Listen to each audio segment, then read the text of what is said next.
Recently, 2 teenage asylum seekers from Vietnam were unexpectedly taken from their homes in Adelaide and sent to a detention centre in Darwin.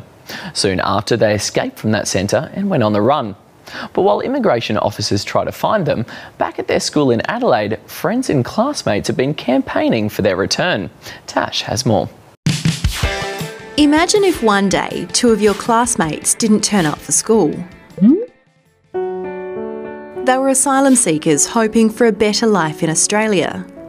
But they were taken away by immigration officers before you could even say goodbye. What would you do? Well, that's exactly what happened to 2 teenage boys in Adelaide recently. They were flown to Darwin's Wickham Point Detention Centre. The government says it was just a normal part of a system that needs to be followed, but their friends disagree.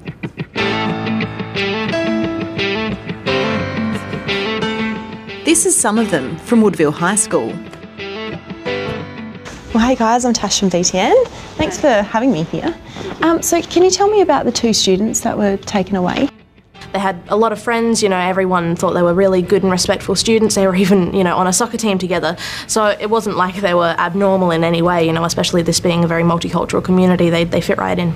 And did they ever talk about what it was like to be an asylum seeker here in Australia? No, they kept that part of their life very private. I mean, it's kind of understandable, like most students with that kind of background wouldn't like to mention it. These guys were really upset when their friends were taken. All they want to do now is bring them home. We feel really strongly about this topic. We don't think that it's really fair for students to be taken without any reason. And yeah, we just feel really upset and want to do something about it. None of us were actually told. We either heard from word of mouth or actually knowing the students ourselves, but yeah, we weren't informed of this decision. And have you had any contact with them? We have been given the opportunity to send them letters from ourselves, but we haven't received that opportunity yet, and it's quite distressful for us. What did you write to them in the letters? What did you want to tell them? I wanted to say I'm sorry, I couldn't help them on the day, and that I'm here fighting for them now. What have you guys been doing to try to get them back?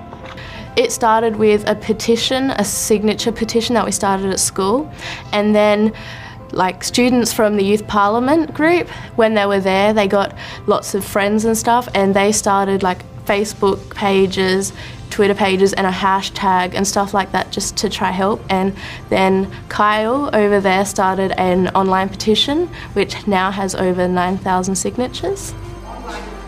They also delivered a speech at Youth Parliament which gives kids a chance to talk about the issues concerning them. We want to make everyone all aware today of what's happening to 2 of our fellow Woodville High kids that are currently trapped in a detention centre. And since I think we've been in 3 newspaper interviews between us, probably 2 to 3 TV interviews, a few radio shows as well. But their determination doesn't end here. They've also now held a protest that attracted lots of people. The fate of these 2 kids is an issue these guys feel strongly about, and they're hoping their campaign will make a difference. We want them back to Adelaide. We want them back to our school. We're just really thankful for all the support that we're getting, and yeah, hopefully it gets solved soon. They deserve to be safe. They deserve an education. Now, as we said at the start of that story, those 2 kids are currently on the run in Darwin. The government says it's concerned about their welfare and is trying to find them as quickly as possible. But they stress that in taking them into detention, they were just following standard procedures that have been in place for many years.